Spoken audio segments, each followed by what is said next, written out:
નમસ્કાર મિત્રો, way to education ચેનલમાં ધોરણ 12 અને મનોવિજ્ઞાન વિષયમાં આપણે પ્રકરણ નંબર 6 જેનું ટાઇટલ છે મનોવિકૃતિઓ, જેની ક્રમશઃ સિરીઝ ચાલી રહી છે. 2 વિડીયો આપના સુધી પહોંચી ચૂક્યા છે, જેમાં અસાધારણ વર્તન એટલે શું તેના વિશેની ચર્ચા કરતો વિડીયો પણ આપે જોઈ લીધો હશે.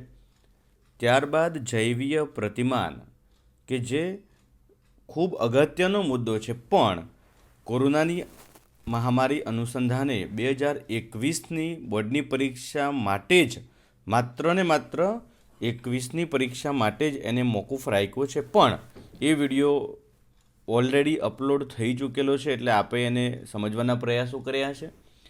ત્યારબાદ આજે મારે વાત કરવી છે મનોવિશ્લેષણાત્મક પ્રતિમાન વિશેની. મિત્રો, ખૂબ અગત્યનું કહી શકાય. સાયકો એનાલિટિકલ મોડેલ શું છે? વે ટુ એજ્યુકેશનની જે ક્રમશઃ સિરીઝ ચાલી રહી છે એમાં થોડુંક આપણે લેટ ચાલી રહ્યા છે. આમ તો માસવાર આયોજન પ્રમાણે જોઈએ તો 6થું ચેપ્ટર અત્યારે બરાબર ચાલી રહ્યું છે, પણ 30% જે અભ્યાસક્રમ રદ કર્યો છે આ વર્ષ પૂરતો, એના વિડીયોઝ પણ મેં કેટલાક અપલોડ કરી ચૂક્યા છે, તો એ પણ આપણે જોયા હશે. એના અનુસંધાને જ થોડુંક લાસ્ટ 2-4 દિવસથી આના ક્રમશઃ સિરીઝના વિડીયો આપણે મૂક્યા નહોતા, જેથી એ 30% અભ્યાસક્રમ રદ થયો છે એ આપ ખૂબ સરળતાથી સમજી શકો. એના વિડીયો આપના સુધી પહોંચી ચૂક્યા છે મિત્રો. ઓકે, જો તમે આપણી ચેનલમાં નવા હોય તો આ ચેનલને સબસ્ક્રાઈબ કરી દેશો, જેથી નવા વિડીયો જેવા અપલોડ થાય એવા તરત જ આપના સુધી સૌથી પહેલો મેસેજ પહોંચી જાય મિત્રો. ઓકે, ચાલો મનોવિશ્લેષણાત્મક પ્રતિમાન શું છે એના વિશેની થોડીક ચર્ચા કરીએ. બેઝિકલી અસાધારણ વર્તન વિશેની વાતો આપણે સમજ્યા મિત્રો, કે અસાધારણ વર્તન કોઈ પણ વ્યક્તિ જ્યારે કરે છે, અસાધારણ શું છે એનો અર્થ જ્યારે સમજ્યા છે, એટલે તેવા પ્રકારના વર્તન માટે જવાબદાર વ્યક્તિત્વના પાસા કયા કયા છે. પછી એમાં કોઈક વખતે આઘાતજન્ય અનુભવો પણ જવાબદાર છે. કેટલીક વખતે વ્યક્તિ અસાધારણ વર્તન કરે છે તો એના માટે જીવનના પ્રારંભિક વર્ષોના અનુભવો પણ જવાબદાર હોય.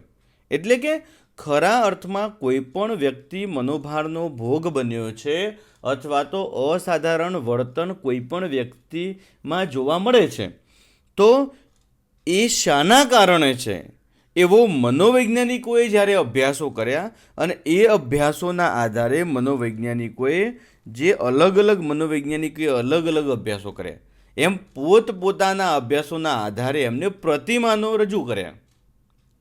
અભ્યાસ છે મનોવૈજ્ઞાનિક પ્રતિમાનો જે હતા એમાં દર્શાવવામાં આવ્યો, અને એમાં અસાધારણ વર્તન જે હોય ને એને સમજવા માટે જુદી જુદી વિચારધારાઓ અસ્તિત્વમાં આવી. જુદી જુદી વિચારધારાઓ સ્વાભાવિક છે મિત્રો, કે એક જ પ્રકારનું સંશોધન કે એક જ પ્રકારનો અભ્યાસ અલગ અલગ મનોવૈજ્ઞાનિકો કરતા હોય તો દરેક મનોવૈજ્ઞાનિકો પોતાની વિચારધારા પ્રમાણે અભ્યાસ કરવાના છે. એટલે જે નવી વિચારધારાઓ અસ્તિત્વમાં આવી એમાં ખાસ 5 જેટલી શાખાઓ છે, 5 જેટલી વિચારધારાઓ ખૂબ અગત્યની થઈ, જેમાં મનોવિશ્લેષણાત્મક પ્રતિમાન પણ હતું, વાર્તનિક પ્રતિમાન પણ હતું, બિહેવિયરલની વાતો જે છે, બોધાત્મક પ્રતિમાન, માનવવાદી પ્રતિમાન અને આંતરવૈયક્તિક પ્રતિમાન. આવા 5 પ્રતિમાનો ખૂબ ફેમસ થયા. પણ બધાનો અભ્યાસ અત્યારે 12મા ધોરણના અનુસંધાનમાં કરવો વ્યાજબી નથી. તેથી 12મા ધોરણના અભ્યાસક્રમમાં માત્ર આપણે મનોવિશ્લેષણાત્મક પ્રતિમાન, વાર્તનિક પ્રતિમાન અને બોધાત્મક પ્રતિમાન, આ 3ની જ ચર્ચા કરવાની છે. માનવવાદી અને આંતરવૈયક્તિક આપણા અભ્યાસક્રમમાં 12મા ધોરણમાં નથી મિત્રો. એક વસ્તુ યાદ રાખશો, કુલ જે પ્રતિમાનો હતા 2 પ્રકારના હતા. એક જૈવીય હતું, જેની વ્યક્તિગત આપણે વાત કરી. બીજું છે મનોવૈજ્ઞાનિક પ્રતિમાન, અને આ મનોવૈજ્ઞાનિક પ્રતિમાનના આ 5 પેટા પ્રકાર છે. એમાંથી માત્ર 3 જ વિષયની ચર્ચા આપણે અહીંયા કરવાની થાય છે. એમાંય આજના વિડીયોમાં તો માત્ર આપણે વાત કરવાના છીએ મનોવિશ્લેષણાત્મક પ્રતિમાન વિશેની જ.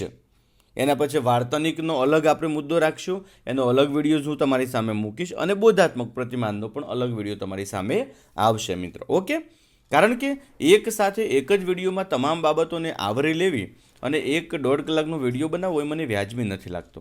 અને આમે મિત્રો આ જે મનોવિશ્લેષણાત્મક પ્રતિમાન છે ને એમાં બહુ બધી ચર્ચાઓ કરવાની છે આપણે, એટલે વિડીયો તો ઓલરેડી લાંબો થવાનો જ છે. એટલે લાસ્ટ સુધી આપ જોતા રહેશો તો મને લાગે છે કે આ વિડીયોના દ્વારા તમે મનોવિશ્લેષણાત્મક પ્રતિમાન છે એને ખૂબ સરસ રીતે સમજી શકશો. કોણ હતા એના પ્રણેતા? Doctor સિગમન્ડ Freud. મિત્રો અહીંયા તમે બાજુમાં એનો પોસ્ટર જોઈ શકો છો. ડૉક્ટર સિગમન્ડ ફ્રોઈડ મનોવિજ્ઞાનના પિતા તરીકે આપણે જેને ઓળખીએ છીએ. બેઝિકલી તો વિલિયમ વુન્ટને આપણે પિતા તરીકે ઓળખીએ છીએ, પણ એ આધુનિક મનોવિજ્ઞાનના પિતા તરીકે આપણે એને ઓળખીએ છીએ. પણ કહેવાનું તાત્પર્ય એક જ છે કે મનોવિશ્લેષણાત્મક પ્રતિમાન આવે ને એટલે ડૉક્ટર સિગમન્ડ ફ્રોઈડ તમારે યાદ રાખવાનું છે. કોણ હતા?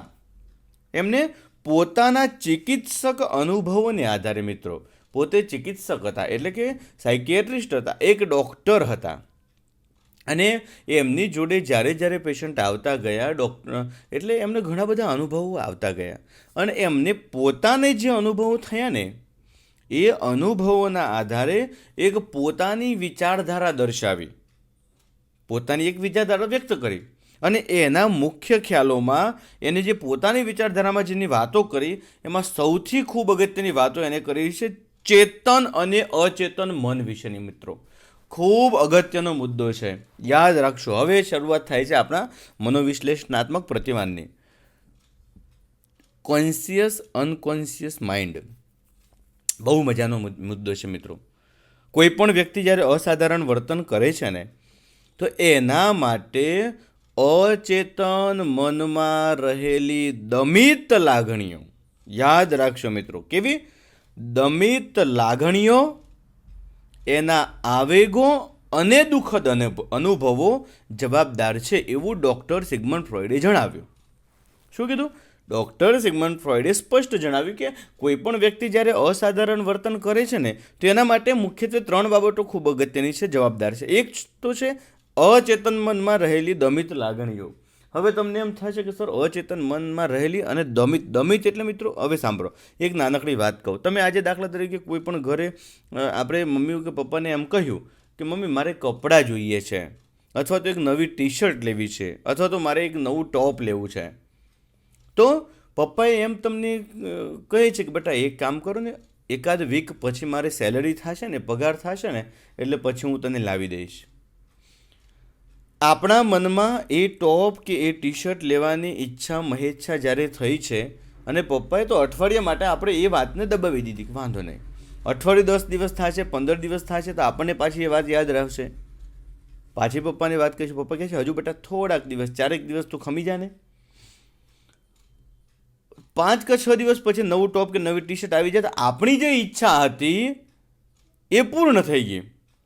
પણ એવી ઘણી બધી ઈચ્છાઓ આપણા મનમાં થાય છે. મિડલ ક્લાસ ફેમિલીવાળા ઘણા બધા દીકરા દીકરીઓને એવી ઘણી બધી ઈચ્છાઓ થાય છે કે જે તાત્કાલિક પૂરી નથી થતી, એટલે એને આપણે મનમાં દબાવી દઈએ છીએ કે મોટા થઈશું એટલે આ કરશો. એ બધી દમિત લાગણીઓ છે, આવેગો અને જીવનમાં થયેલા દુઃખદ અનુભવો જે જવાબદાર છે અસાધારણ વર્તન માટે. કોને વાત કરી? ડૉક્ટર સિગમન્ડ ફ્રોઈડે. એની સાથે સાથે એ પણ બતાવ્યું કે ચેતન મન હોય, અચેતન મન હોય કે પછી અચેતન મનના સંઘર્ષો હોય, વ્યક્તિને અસાધારણ તરફ દોરી જાય, અસાધારણતા તરફ દોરી જાય. હવે આ ચેતન મન અચેતન મન શું છે? હમણાં મસ્ત તમને હમણાં સમજ પડી જશે મિત્રો. તમે સાંભળતા જજો મારી વાતને. શું કર્યું? ચેતન મન, અચેતન મન અને અચેતન મનના સંઘર્ષો છે ને એ વ્યક્તિને અસાધારણ તરફ દોરી જાય છે. હવે અચેતન મનમાં એવી દમિત લાગણીઓ કે અનુભવો રહેલા હોય જે વ્યક્તિ માટે પડકારરૂપ હોય કે ઘણી વખત દુઃખદ હોય કે અપમાનજનક પણ હોય. અચેતન મનમાં એવી દમિત લાગણીઓ હોય કે અનુભવો હોય. કેવા હોય ખબર છે? અચેતન મન એટલે આપણે મનની અંદર એવી બાબતો છે જે આપણે બહાર લાવી શકતા નથી. અને એમાં કઈ કઈ બાબતો હોય?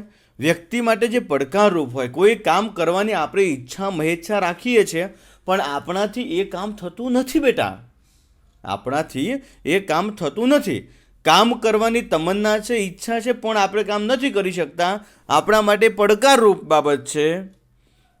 અથવા તો કોઈક એવી દુઃખદ કે અપમાનજનક ઘટના આપણી સાથે બની હોય, એ આપણે પેલું કે ને કડવો ઘૂંટડો આપણે પી ગયા હોઈએ, એટલે એ અચેતન મનમાં વહી જાય, અંદર પડેલી હોય. પેલું જોયું ને, ઘણીવાર કોઈ ઘટના બની હોય, આપણે ભૂલી ગયા હોય પણ પછી થોડાક દિવસો થાય અચાનક એકલા બેઠા હોય એટલે યાદ આવે ને.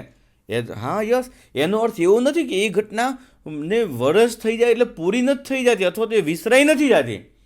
અચેતન મનમાં એ ઘટના પડેલી હોય. અચેતન મનની વિગતોથી વ્યક્તિ સજાગ કે જાગૃત નથી હોતો. અચેતન મનમાં ઘણી બધી બાબતો એવી હોય કે જેનાથી ઘણા મિત્રો સજાગ ના હોય, જાગૃત ના હોય. હવે તમને થોડાક પ્રશ્નો થાય છે કે સર આ ચેતન અને અચેતન મન શું છે? એના માટે એક હિમશિલાની સાથે સરખામણી કરી અને ડૉક્ટર સિગમન્ડ ફ્રોઈડે ખૂબ સરસ મજાની વાત સમજાવેલી છે. અહીંયા જોઈએ આપણે. સૌથી પહેલાં હું તમને સેજ સમજાવવાના પ્રયાસો કરીશ અને પછી આપણે હિમશિલાનું એક ચિત્ર પણ હું તમને બતાવું છું બેટા. હવે સૌથી પહેલાં હિમશિલા, તમે ખ્યાલ છે ને હિમશિલા શું છે? ઇટ્સ વન કાઇન્ડ ઓફ બેટ. દરિયાની અંદર એક રહેલો બેટ, ઉપર થોડોક ટાપુ હોય તો શું ઉપર દેખાય છે એટલું છે? અંદર હશે કે નહીં? અંદર તો ખૂબ બધો ટાપુ અંદર હશે ને. ઉપર જેટલું બહાર દેખાય છે એના કરતાં અનેક ગણું અંદર હશે. સમુદ્રમાં તરતી હિમશિલાનો થોડોક ભાગ પાણીની સપાટીથી બહાર દેખાય છે. બેટ ઉપર આપણે ફરવા પણ જતા હોઈએ છીએ, જોયું છે ને? યસ. મોટો ભાગ પાણીની સપાટીની અંદર હોય છે, આવું આપણે અનુભવેલું છે. પાણીની અંદર જે હિમશિલાનો ભાગ રહેલો છે ને એને ડૉક્ટર સિગમન્ડ ફ્રોઈડે, અહીંયા યાદ રાખો તમે, પાણીની અંદર જે વિશાળ ભાગ રહેલો છે એને ડૉક્ટર સિગમન્ડ ફ્રોઈડે અચેતન મન તરીકે ઓળખાવ્યો. યાદ રાખજો. અને ઉપર તરતો જે થોડોક જ ભાગ ઉપર દેખાય છે એને ચેતન ભાગ તરીકે ઓળખાવ્યો. હવે તમને એમ થશે કે આ કેવી રીતે? વાત સાચી ને? એનો અર્થ એવો થાય કે આપણે જેટલી વસ્તુ જાણીએ છીએ, ચેતન અવસ્થામાં હોઈએ છીએ, એના કરતાં અનેક ઘણી બાબતો અચેતન મનમાં હશે ને. કારણ કે સૌથી મોટો ભાગ તો અચેતન અવસ્થા છે.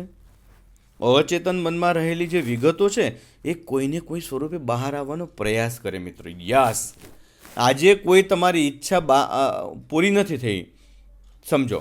તમારા મનમાં ઘણી બધી ઈચ્છાઓ રોજે રોજ, આપણે કહે ને રોજે રોજ આપણા મનમાં કેટલી ઈચ્છાઓ ઊભી થાય.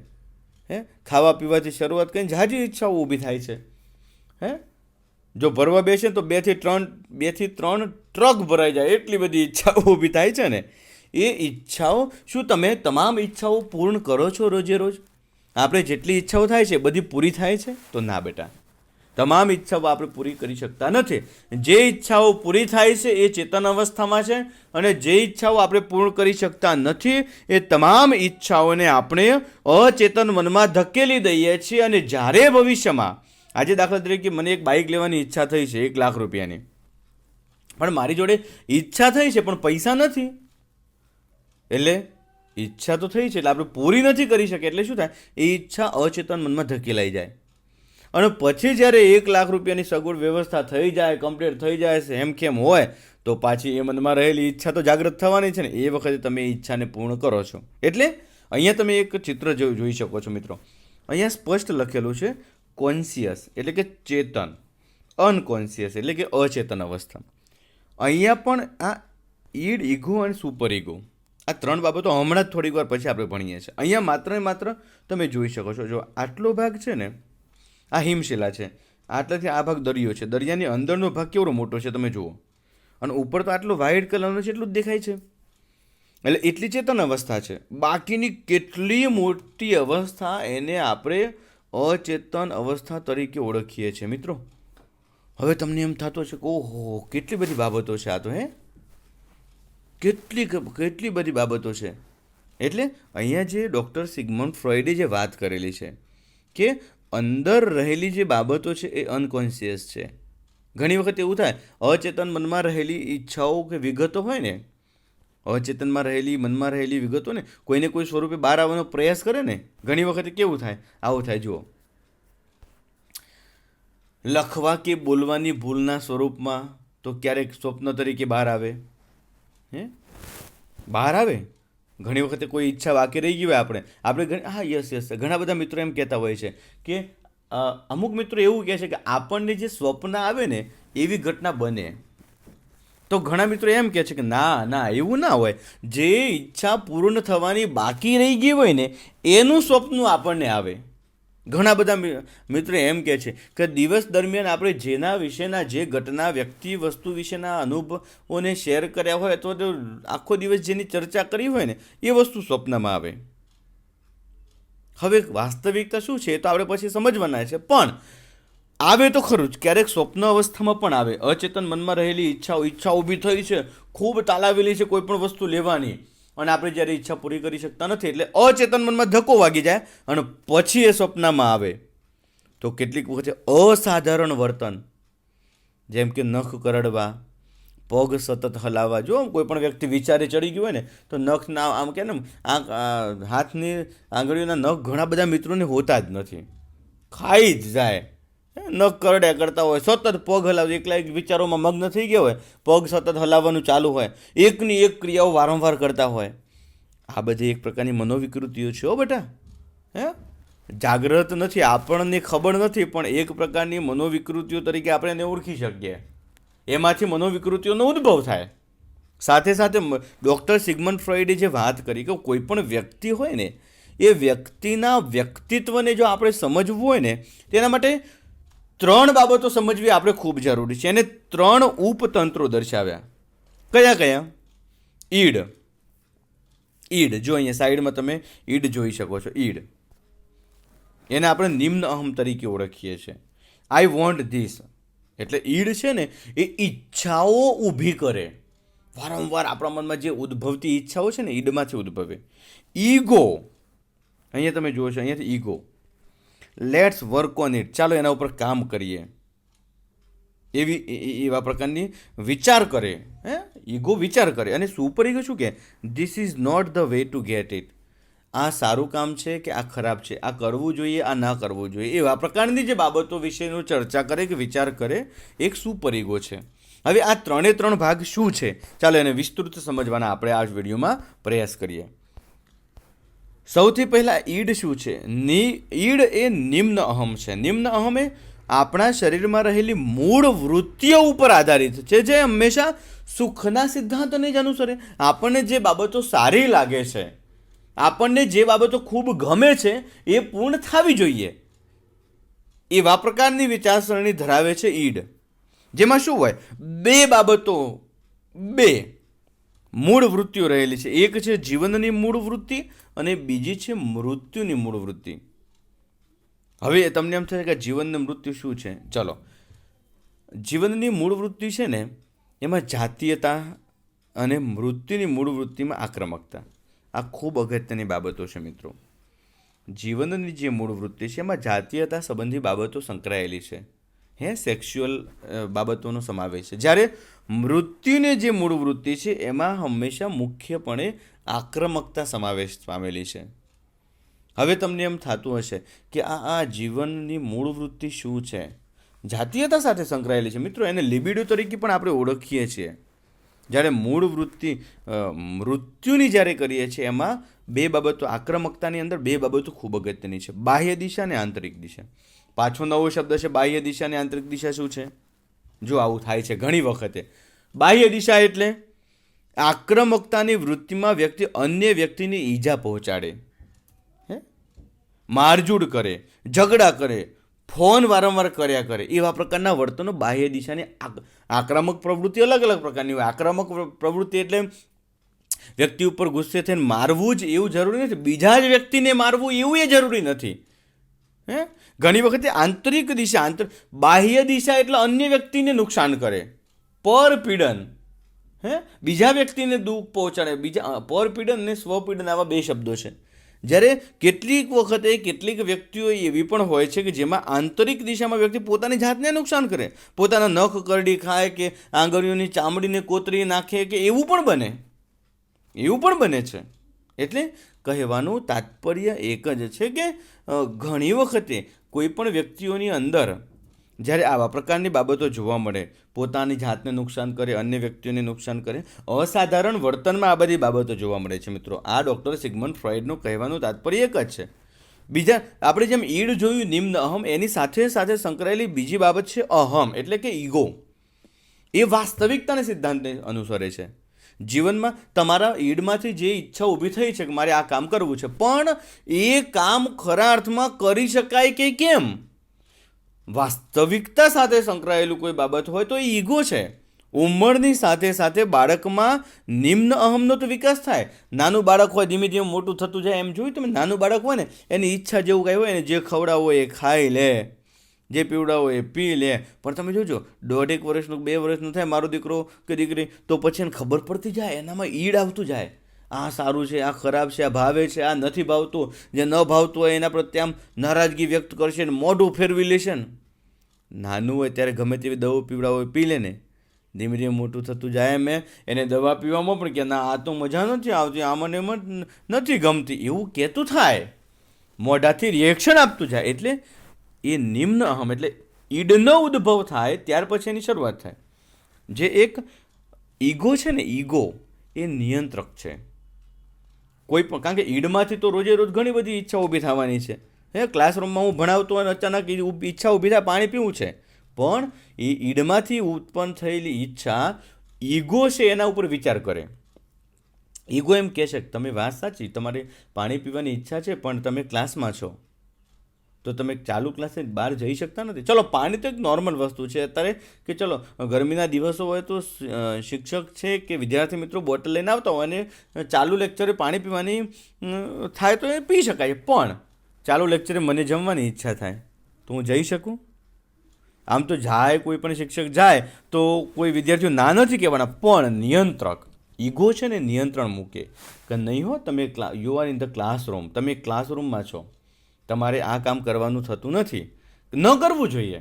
ક્લાસરૂમમાં ઘણા શિક્ષકોને ચા પીવાની આદત હોય છે, હું ટીકા નથી કરતો, પણ ઇટ્સ નોટ ફેર.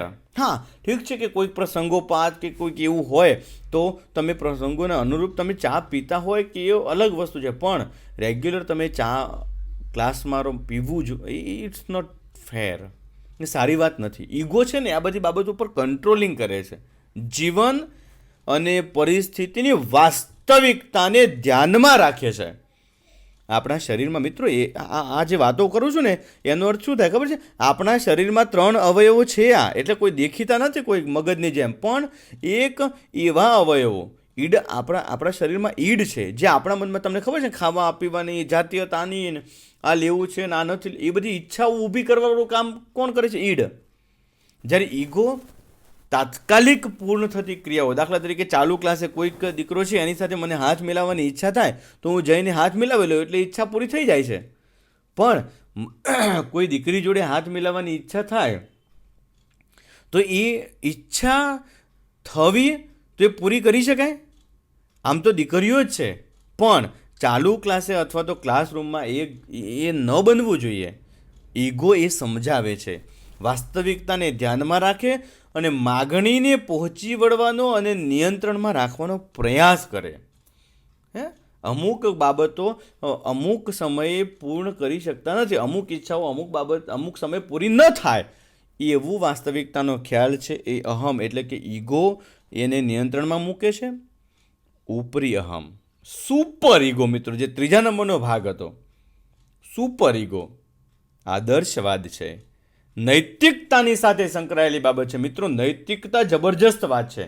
નૈતિક મૂલ્યો જેમ આપણી અંદર હોય ને, કેમ દાખલા તરીકે આપણે શેરીમાંથી જતા હોય અને આપણું ઘર નહીં પણ બીજા કોઈના ઘર આગળ નળ ચાલુ હોય ને તો આપણે બંધ કરવું જોઈએ. It's our moral duty. એ નૈતિક ફરજ છે. આપણે કોઈ કહે ને આપણે બંધ કરવું એવું નહીં. ક્લાસમાંથી બહાર નીકળતી વખતે તમામ લાઇટ પંખા બંધ કરવા જોઈએ, બારી બારણા દરવાજા બંધ કરવા જોઈએ. એ નૈતિક ફરજ છે. આવી નૈતિકતાના ગુણો, આદર્શવાદના ગુણો છે ને, એ ઉપરી અહમ, સુપર ઈગો આપણી અંદર ઉત્પન્ન કરે. સમાજ હોય કે સંસ્કૃતિના આપણા કેટલાક નિયમો હોય ને, આપણે જે સમાજમાં રહીએ છીએ કે જે સંસ્કૃતિમાં રહીએ છીએ એના કેટલાક આદર્શો હોય, રીત રિવાજો હોય, માન્યતાઓ હોય, આ તમામ બાબતોની સાથે સંકળાયેલી કોઈ બાબત હોય તો એ સુપર ઈગો છે. કોઈ પણ તમને ઈચ્છા ઊભી થઈ, ઈગો એમ કહે છે કે ભાઈ હવે આ ઈચ્છા થોડાક ટાઈમ માટે મુલતવી રાખો ને, પછી એ બાબત જાય સુપર ઈગો જોડે. સુપર ઈગો એમ કે જો આપણા સમાજના નીતિ નિયમ પ્રમાણે આ તમારી ઈચ્છા છે પૂરી નહીં થઈ શકે, એ ન કરવું જોઈએ. આપણે સંસ્કૃતિના નિયમ પ્રમાણે કે સમાજના નિયમ પ્રમાણે કે આદર્શ રીત રિવાજ પ્રમાણે ન થવું જોઈએ. એટલે કે આ સારું છે, આ ખરાબ છે, આ યોગ્ય છે, આ અયોગ્ય છે, એની ભેદરેખા જો નક્કી કરવામાં આવતી હોય તો એ રેખા નક્કી કરવાનું કામ કરે છે ઉપરી અહમ. યાદ રાખશો મિત્રો, આપણી અંદર રહેલું સુપર ઈગો નામનું જે તત્વ છે એ આવા પ્રકારની ભેદરેખાઓ નક્કી કરવાનું મુખ્ય કામગીરી કરતું હોય છે. ઓકે, આ વાત હતી ચેતન અચેતન મનની. ત્યાર પછી આપણે 3 ઉપતંત્રો એટલે કે નિમ્ન અહમ, અહમ અને ઉપરી અહમ વિશેની વાતો કરી.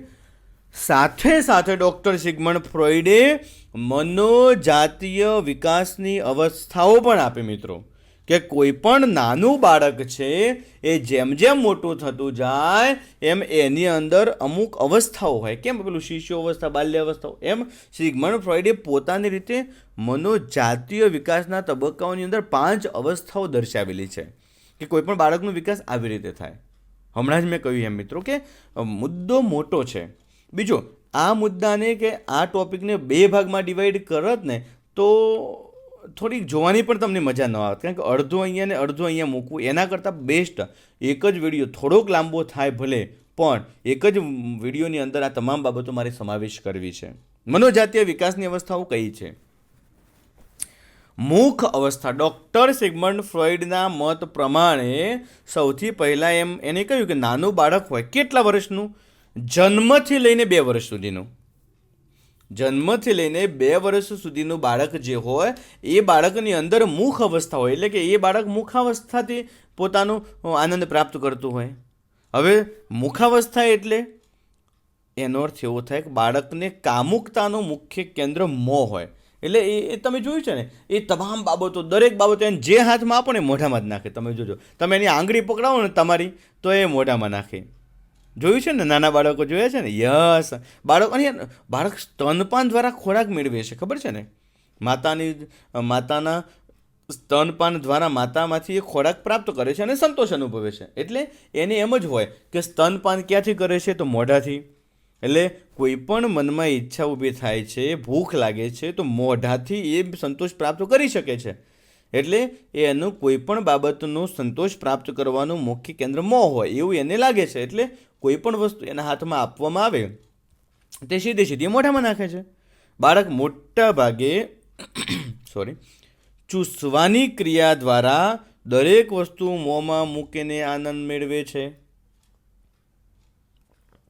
આપણે આવું જોઈએ છે. એને કોઈ પણ વસ્તુ આપો, રમકડું આપો, એ મોટા ભાગની બાબતો મોં દ્વારા એ આનંદ મેળવતો, એને એમાં મજા આવે. તમે એ કાઢી લેશો ને તો એને મજા નહીં આવે, જોજો. એટલે ડૉક્ટર સિગમન્ડ ફ્રોઈડે એમ કીધું કે 2 વર્ષ સુધીનું બાળક હોય એ પોતાના મોં દ્વારા એ આનંદ મેળવે. પછી બીજા નંબરના સ્ટેજમાં જેમાં 2 થી 3 વર્ષ સુધીનો સમયગાળો છે. બાળક જ્યારે 2 વર્ષથી શરૂઆત થઈ પછી 3 વર્ષ એટલે 1 વર્ષનો સમયગાળો ગુદા અવસ્થા હોય. એમાં એને કામુકતાનું કેન્દ્ર શું છે? ગુદા. એટલે કે મળમૂત્રની ક્રિયા દ્વારા આનંદ મેળવે. ખૂબ અગત્યનો મુદ્દો છે મિત્રો. આ સમયગાળો એવો હોય ને કે જેમાં બાળકને મળમૂત્રની એટલે ટોયલેટ જવાની બાબતો હોય ને એમાં એ ટોયલેટને રોકી રાખવાનું પસંદ કરે. એવું તમને અજુગતું લાગશે મિત્રો. ના, પણ આ સંશોધનોના આધારે ડૉક્ટર સિગમન્ડ ફ્રોઈડે વાત કરેલી છે. એટલે આપણે એ વખતે આપણું માતા પિતાની મુખ્ય ભૂમિકા શું છે? ત્યાં ટોયલેટની ટ્રેનિંગ આપવાની શરૂઆત થાય. 3 વર્ષનું બાળક થાય ને એટલે, અને સાથે સાથે સ્વચ્છતાના નિયમો આપણે અત્યારે શીખવતા હોઈએ છીએ ને. 2-2.5 વર્ષનું બાળક થાય ત્યાં સુધી ખબર ન હોય, પણ 3 વર્ષનું થાય એટલે ભલે એના મમ્મી એને સાફ કરી દેતા હોય, પણ સાફ કરીને તરત એને હેન્ડવોશ કરાવે, હાથ પગ વ્યવસ્થિત ધોવડાવે, એને કહેતા જાય. કાલીગેલી ભાષામાં પોતે બોલતું થયું હોય એને એમ કહેતા જાય કે બેટા જો આ કરવું જોઈએ, આવું ન કરવું જોઈએ, હાથ પગ ધોવા જોઈએ, નખ કાપવાનું મહત્ત્વ શું છે, આવી તમામ બાબતો. સ્વચ્છતાના આગ્રહી બનવું જોઈએ. કોરોનાની ઇફેક્ટ અત્યારે ચાલે છે તો કેવા નાના બાળકો, મને યાદ છે નાનું બાળક મારે 7 વર્ષનું છે તો એક દિવસમાં 20 વખત હાથ ધોતા હશે. ખબર પડવી જોઈએ એને કે કોઈ પણ બાબત છે અથવા તો આવા પ્રકારની ટોયલેટ ગયા હોઈએ કે બહાર ગયા હોઈએ તો બહારથી આવીએ ત્યારે હેન્ડવોશ કરવા જોઈએ. હાથમાં રહેલા કીટાણુ હોય મરી જવા જોઈએ. આવી સ્વચ્છતાના નિયમો શીખવવાની શરૂઆત થાય 2 થી 3 વર્ષના સમયગાળા દરમિયાન. ત્યાર પછી 3 વર્ષથી બાળકની શરૂઆત કરો તો 6 વર્ષ સુધીનું જે બાળક છે એમાં લિંગ અવસ્થા હોય, એટલે કે બાળકની કામુકતાનું મુખ્ય કેન્દ્ર તેની પોતાની જ જનનેન્દ્રિય હોય. મિત્રો યાદ રાખશો, ખૂબ અગત્યનો મુદ્દો છે. અત્યારે માત્ર આપણે ઉપર છેલ્લી જ બાબતની વાત કરીએ છીએ. બાકી આ લિંગ અવસ્થા કે મનોજાતીય વિકાસના તબક્કા વિશે હું જો તમને સમજાવવા બેસું ને મિત્રો, તો 2 થી 3 કલાક લાગે. 3 કલાક સુધી. કારણ કે એમાં અહીંયા જો શું કહે છે, પુરુષ બાળકમાં ઓડિપસ ગ્રંથિ હોય અને સ્ત્રી બાળકમાં ઇલેક્ટ્રા ગ્રંથિ હોય. હવે આ ઇલેક્ટ્રા ગ્રંથિ શું છે, ઓડિપસ ગ્રંથિ, એની ઘણી બધી દંત કથાઓ છે. એમાં એક નાનકડી બાબત હું તમને કહી દઉં, પુરુષ બાળક હોય ને એની અંદર ઓડિપસ ગ્રંથિ હોય જે હંમેશા વિજાતીય વ્યક્તિ પ્રત્યે આકર્ષણ કરાવે, અને સ્ત્રી બાળકમાં જે સ્ત્રી હોય એટલે દીકરી હોય એમાં ઇલેક્ટ્રા ગ્રંથિ હોય, એ પણ વિજાતીય વ્યક્તિ પ્રત્યે આકર્ષણ કરાવે. અને એનો જ મુખ્ય કારણ તમે જોજો મિત્રો, તમે જે દીકરા દીકરીઓ મને સાંભળો છો એમાં યાદ રાખજો, મોટા ભાગે 90% ઉપરના બાળકોને એમાં છોકરો હોય તેને મમ્મી પ્રત્યે આકર્ષણ હશે. જોજો, હોય ને? યસ. અને દીકરીને પોતાના પિતા પ્રત્યે બધા હા યસ યસ, એમાં તમે મોટી ગેરસમજમાં ન મુકાતા. હું એમ કહું છું કે દીકરાને પોતાના માતા પ્રત્યે આકર્ષણ હોય એટલે કે એને મમ્મી જોડે વધારે બનતું હોય. એનો અર્થ એવો નથી કે પપ્પા જોડે ના બનતું હોય. અને સ્ત્રી એટલે દીકરીને પોતાના પિતા પ્રત્યે ખૂબ લાગણી હોય. એનો અર્થ એવો હું નથી કહેતો કે માતા પ્રત્યે લાગણી ન હોય, પણ બાળકને, દીકરાને મમ્મી પ્રત્યે ખૂબ હોય, પિતા પ્રત્યે પણ ખૂબ હોય, દીકરીને માતા પિતા બંને પ્રત્યે પણ ખૂબ હોય. પણ આમ કહેવાય ને 1% સેજ ક્યાંક દીકરીનું પલ્લું પિતા પ્રત્યે વધારે. એટલા માટે તો દીકરી માટે પેલું કહેવાય ને, દીકરી સાસરે જતી હોય ત્યારે સૌથી વધારે દુઃખ એના બાપને હોય. દીકરાને કોઈ પણ વસ્તુ જોઈતી હોય ને, ભલે પપ્પા જોડેથી જ લેવાની હોય, પણ સૌથી પહેલાં વાત તો એના મમ્મીને જ કરે. મમ્મી દ્વારા વાયા પ્રોપર ચેનલ, સરકારી કર્મચારીઓને એમ પ્રોપર ચેનલ થ્રુ કામ કરાવે. એટલે એના પાછળના જવાબદાર કારણો ઓડિપસ ગ્રંથિ અને ઇલેક્ટ્રા ગ્રંથિ છે. હવે આ ઓડિપસની દંતકથાઓ ખૂબ છે, ઇલેક્ટ્રાની ખૂબ દંતકથાઓ છે, એની આપણે અત્યારે ચર્ચા કરતા નથી. પછી કોઈક મુદ્દો એવો આવશે કે આમાં આપણે ખૂબ ચર્ચાઓ આપણે કરશું મિત્રો. ઓકે? પણ હા યસ, આ તમારે એક ગુણના પ્રશ્નમાં તમારે યાદ રાખવાનું છે. પુરુષ બાળકમાં કઈ ગ્રંથિ હોય? ઓડિપસ. અને સ્ત્રી બાળકમાં ઇલેક્ટ્રા ગ્રંથિ જોવા મળે છે. ત્યારબાદ ચોથો મુદ્દો છે સુષુપ્ત અવસ્થા, જે 6 વર્ષથી શરૂઆત થાય ને 12 વર્ષ સુધીનો સમયગાળો છે. એમાં કામુકતાનું ક્ષેત્ર ખૂબ વિકસિત થયેલું ના હોય. એટલે બાળક છે ને પોતાની અંદર રહેલા નવા કૌશલ્યો અને આવડતોનો વિકાસ થાય ને એમાં રસ પડે. એને પોતાની અંદર જે કોઈ બાળકને ચિત્રમાં રસ હોય, કોઈ બાળકને કોઈક માટીકામમાં રસ હોય, કે કોઈ બાળકને લખવા વાંચવામાં રસ હોય, તો પોતાના કૌશલ્યો જે હોય એની આવડતો હોય એમાં રસ દાખવે ને એ પ્રમાણે કાર્ય કરતું થાય. 6 થી 12 વર્ષના બાળકો જોજો તમે. અને છેલ્લી જે મનોજાતીય વિકાસના અવસ્થાઓ છે એમાં છેલ્લે વાત કરી જનનેન્દ્રિય અવસ્થા વિશેની. ડૉક્ટર સિગમન્ડ ફ્રોઈડે જનનેન્દ્રિય અવસ્થાઓની જે વાત કરી કે 13 વર્ષથી, એટલે કે 12 વર્ષથી શરૂઆત કરો અને તમામ આજીવન જે અવસ્થા હોય એમાં વિજાતીય વ્યક્તિ સાથેના સંબંધથી મહત્તમ સંતોષ અને આનંદ વ્યક્તિ મેળવે છે. એક સેક્સ્યુઅલ બાબતો થાય 13 વર્ષથી. પછી એમ કહેવાય છે કે તરુણાવસ્થાની શરૂઆત થાય ને એટલે ટીનેજરનો સમયગાળો, એટલે 13 વર્ષથી શરૂઆત થઈને 19 વર્ષ સુધીનો સમયગાળો છે ને મિત્રો, એ તરુણાવસ્થા છે, એડોલેસન્ટ સ્ટેજ છે. એમાં વિજાતીય વ્યક્તિ પ્રત્યે ખૂબ આકર્ષણ થાય, એમાં મહત્તમ વિચારો એને વિજાતીય વ્યક્તિ સાથેના સેક્સ્યુઅલ ઇમેજીસ કરતો થાય. પણ 19 કે 20 વર્ષ પછી એ વ્યક્તિ વાસ્તવિકતાને સ્વીકારતો થાય, વિજાતીય વ્યક્તિ છે એની સાથે સંબંધ બાંધવાની વાતો આવે, મહત્તમ સંતોષ એમાંથી મેળવતો થાય. એટલે કે જનનેન્દ્રિય અવસ્થાઓ વિશેની આવી ચર્ચાઓ, એટલે કે મનોજાતીય વિકાસના તબક્કાઓ કે મનોજાતીય વિકાસની અવસ્થાઓ વિશેની જે ચર્ચાઓ કરી એમાં 5 બાબતોની ખૂબ અગત્યતા દર્શાવી છે. ને મુખ અવસ્થા, ગુદાવસ્થા, લિંગ અવસ્થા અને જનનેન્દ્રિય અવસ્થા. આવી લિંગ અવસ્થા, સુષુપ્ત અવસ્થા અને જનનેન્દ્રિય અવસ્થા, આવી 5 અવસ્થાઓ વિશેની ચર્ચાઓ એને કરેલી છે. સાથે સાથે બીજી એક પણ બાબત છે, ચિંતા અને બચાવ પ્રવૃત્તિ વિશે થોડીક વાત કરી છે, એ પણ આપણે સાથે સાથે જોઈ લઈએ મિત્રો. સિગમન્ડ ફ્રોઈડ શું કહેતા કે કોઈ પણ વ્યક્તિ હોય ને, કોઈ પણ વ્યક્તિ એની અંદર ચિંતા હોય ને કેન્દ્ર સ્થાને હોય. શું હોય? ચિંતા. એટલે એને ચિંતાના એક પ્રકાર દર્શાવ્યો કે કેટલાક વ્યક્તિઓ એની અંદર વાસ્તવિક એટલે કે વસ્તુલક્ષી ચિંતા હોય, જે બાહ્ય વાતાવરણના પડકારો સાથે સંકળાયેલો હોય. એક ગુણનો પ્રશ્ન છે કે વસ્તુલક્ષી ચિંતા એટલે શું? તો જે બાહ્ય વાતાવરણના પડકારો સાથે સંકળાયેલા છે. એની અંદર બે મુદ્દાઓનો ખૂબ ઊંડાણપૂર્વક એને સમજાવવાનો પ્રયાસ કર્યા છે કે મનોવિક્ષિપ્ત ચિંતા શું છે, જેમાં માનસિક સંઘર્ષ હોય. કોઈ પણ વ્યક્તિ હોય ને એ ચિંતાનો ભોગ બન્યો હોય અથવા તો ચિંતાતુર બન્યો હોય, મનોવિક્ષિપ્ત ચિંતાનો ભોગ બને. એમાં શું હોય? માનસિક સંઘર્ષ હોય, કોઈ કામગીરી એનાથી વ્યવસ્થિત થતી ના હોય, જીવનમાં એ સફળતા પ્રાપ્ત કરવા માંગતો હોય પણ કરી ના શકતો હોય, કેટલીક વખતે અસલામત છે એવું પ્રકારની લાગણી એની અંદર જોડાયેલી હોય. એટલે આ પ્રકારની ચિંતા ધરાવનાર દરેક વ્યક્તિ હોય ને એ કેટલીક વખતે ચિંતા માટે એને ચિંતા ખૂબ થતી હોય. યસ, મનોવિક્ષિપ્ત ચિંતા એટલે શું ખબર છે? એને ખૂબ ચિંતા થતી હોય, કરે હવે શું થશે ને આવું થાય છે ને તેવું થાય છે. પણ પછી આપણે એને પૂછીએ તને ચિંતા શેની ચિંતા છે? પણ એ કે ખબર નથી, પણ મને ચિંતા ખૂબ થાય છે.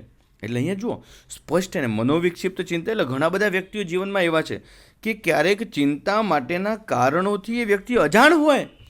ઘણા બધા વ્યક્તિઓ અમસ્તા જ ચિંતા કરતા હોય છે કે સાલું આમ થાય છે તેમ થાય છે, પણ વાસ્તવિક ચિંતાનું કારણ શું છે એના વિશેનો એનો ખ્યાલ હોતો નથી. એને આપણે મનોવૈજ્ઞાનિકોએ ડૉક્ટર સિગમન્ડ ફ્રોઈડે મનોવિક્ષિપ્ત ચિંતા તરીકે ઓળખાવી. તો બીજો પ્રકાર નૈતિક ચિંતાનો બતાવ્યો કે જેમાં શું હોય? ઉપરી અહમને ઠેસ પહોંચે તેવું કોઈ પણ કાર્ય કરતી વખતે આ ચિંતા ઉદ્ભવે. નૈતિક ચિંતા મિત્રો યાદ રાખો. દાખલા તરીકે નૈતિકતાની દ્રષ્ટિએ કોઈ શિક્ષક કે કોઈ દીકરા દીકરીઓ એવા છે કે નહીં હું તો આ તો ના જ કરું, હું આ તો ના જ કરું, મારાથી આ તો ન જ થાય, આ ખોટું કામ ન જ થાય. પણ કોઈક એવી પરિસ્થિતિ તમારા જીવનમાં ઊભી થઈ અને તમારે એ કામ કરવું પડ્યું તો એ વખતે તમારી જે મોરલ ડ્યુટી છે, તમારી અંદર જે નૈતિકતા છે ને એને ઠેસ પહોંચે. કહે છે ને ઉપરી અહમ. આપણે આદર્શવાદમાં માનીએ છીએ, નૈતિકતામાં માનીએ છીએ, પણ જ્યારે એવું કોઈ પણ કામ થઈ જાય, એવું કાર્ય કરતી વખતે આ ચિંતા ઉદ્ભવે. આપણે એમ થાય કરે હું કરપ્શનમાં માનતો નથી, હું આ બાબતમાં માનતો નથી, છતાંય મારે આ કામ કરવું પડશે. જ્યારે બળજબરી કોઈ પણ વ્યક્તિ દ્વારા કરાવવામાં આવે ત્યારે આવી ચિંતાઓ ઉદ્ભવે. વ્યક્તિ વાતાવરણના પડકારોને પહોંચી વળવા તેમજ અનુભવાતી ચિંતામાંથી માર્ગ કાઢવાનો પ્રયત્ન કરતી હોય. કહે છે ને કે વાતાવરણમાં રહેલા પડકારોને પહોંચવી વળવું પડે.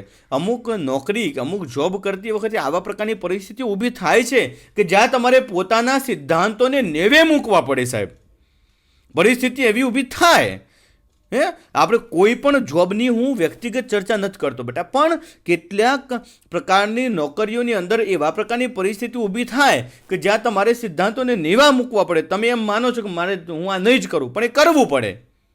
બળજબરી કરાવવામાં આવે, બળજબરી ખોટું કરાવવામાં આવે, કરપ્શનના સંડોવવામાં આવે, ત્યારે તમારી અંદર જે પ્રકારની લાગણીઓ ઊભી થાય, જે ચિંતાઓ ઊભી થાય, એ નૈતિક ચિંતા છે. કે મારા સ્વભાવની વિરુદ્ધમાં મારે જ્યારે કોઈ પણ પ્રકારનું કામ કરવું પડે તો એ નૈતિક ચિંતા. એ વખતે તમારા મનની પરિસ્થિતિ જે ઊભી થાય છે એ નૈતિક ચિંતા. યાદ રાખશો મિત્રો. જ્ઞાત કે સભાન પ્રયત્નો વડે ચિંતાને જે દૂર કરવામાં વ્યક્તિ અસમર્થ બને ત્યારે પોતાના અહમને ટકાવી રાખવાના પ્રયાસ કરે. હા, ફ્રોઈડે બચાવ પ્રયુક્તિની પણ વાત કરી છે અહીંયા. હા, બચાવ પ્રયુક્તિની ડિટેલમાં ચર્ચા નથી કરવાની આપણે. બચાવ પ્રયુક્તિમાં જો પ્રક્ષેપણ એ પણ એક બચાવ પ્રયુક્તિ છે. યૌક્તિકીકરણ. પ્રક્ષેપણ એટલે બીજા વ્યક્તિ ઉપર દોષનો ટોપલો ઢોળી દેવો. આપણે કોઈ પણ કાર્ય કરતાં પકડાયા હોય ને આપણે પકડાઈ જાય એટલે પછી એમ કે ભાઈ જુઓ સાહેબ હું એકલો આ કામ નહોતો કરતો, આ ઘણા બધા વ્યક્તિઓ ચોરી કરતા હતા. એ પ્રક્ષેપણ છે. અન્ય વ્યક્તિઓ પર દોષારોપણ કરવો, યૌક્તિકીકરણ. આપણને જે વસ્તુને પામવાના પ્રયાસ આપણે કરીએ છીએ ને મેળવી શકતા નથી, પછી આપણે યૌક્તિકીકરણનો ઉપયોગ કરીએ, બચાવ પ્રયુક્તિનો ઉપયોગ કરીએ કે આપણને ગમતી જ નહોતી વસ્તુ. પેલું કે ને દ્રાક્ષ ખાટી છે, આવી શિયાળવાળી વાર્તા છે ને. યસ, પીછેહટ કરીએ ઘણી વખતે. એટલે કહેવાનું આ બધા બચાવ પ્રયુક્તિઓ છે. આપણે એના ડિટેલમાં અભ્યાસમાં નથી બેટા. બાકી આ બચાવ પ્રયુક્તિઓ છે, બહુ મોટો મુદ્દો છે. આ ત્રણ જ ઘણી બધી બચાવ પ્રયુક્તિઓ છે. કોલેજમાં જો આપ મનોવિજ્ઞાન રાખશો ને તો અનેક ઘણી બચાવ પ્રયુક્તિઓ વિશે આપણે સમજવાનું થશે. એટલે કહેવાનું તાત્પર્ય એક જ છે કે આ જે સિદ્ધાંત છે મનોવિશ્લેષણાત્મક પ્રતિમાનમાં ડૉક્ટર સિગમન્ડ ફ્રોઈડે ચેતન વૃત્તિઓ વિશેની વાતો કરી છે. જાતીય વિકાસના તબક્કાઓ સમજાવે ને, મુખ અવસ્થા એટલે કે ચેતન વૃત્તિઓ સમજાવી, અચેતન બાબતો સમજાવી, ઈગો ને સુપર ઈગોની વાતો કરી, મુખ અવસ્થા, ગુદા અવસ્થા, લિંગ કેન્દ્રીય અવસ્થાઓની ચર્ચાઓ કરી, ચિંતાની ચર્ચા કરી, બચાવ પ્રયુક્ત, આ બધા જ પ્રકારની બાબતો એવી છે કે જે તમને અસાધારણ વર્તન તરફ દોરી જાય છે મિત્રો. ઓકે, ખબર પડી ગઈ ને? આવી રીતે મનોવિશ્લેષણાત્મક પ્રતિમાને સમજી શકાય મિત્રો. થોડોક વિડીયો લાંબો થયો છે પણ વ્યવસ્થિત સમજજો. હજુ પણ આમ કહી શકાય ને કે મુદ્દો મોટો હતો, એક વિડીયોમાં સમાવેશ કર્યો છે, એટલે ક્યાંક કોઈક બાબત તમને સમજાવવામાં રહી ગઈ હોય, કોઈક શબ્દોમાં ખબર ન પડતી હોય તો આપના શિક્ષક મિત્રોની જોડે ચર્ચા કરી લેશો. કદાચ કોઈ પ્રશ્ન હોય, મૂંઝવતો હોય તો મને પણ કોમેન્ટ બોક્સમાં લખીને તમે મોકલી શકો છો. ખૂબ સરસ રીતે સમજાવવાના પ્રયાસ કર્યા છે. આશા રાખું છું કે તમને આ વિડીયો ગમ્યો હશે બેટા. જો ગમે તો એક લાઈક આપશો અને મેક્સિમમ તમારા મિત્રોને લાભ મેળવી શકે એટલા માટે એને શેર પણ કરશો. અને જો તમે આ ચેનલમાં નવા હોય તો એકવાર આ ચેનલને સબસ્ક્રાઈબ પણ કરી દેશો, જેથી અવનવા વિડીયો આવતા તમારા સુધી એનું નોટિફિકેશન મળી જાય મિત્રો. ઓકે, ચાલો આ વાતને આપણે આજે અહીંયા પૂર્ણ કરીએ છીએ. ધન્યવાદ, આવજો.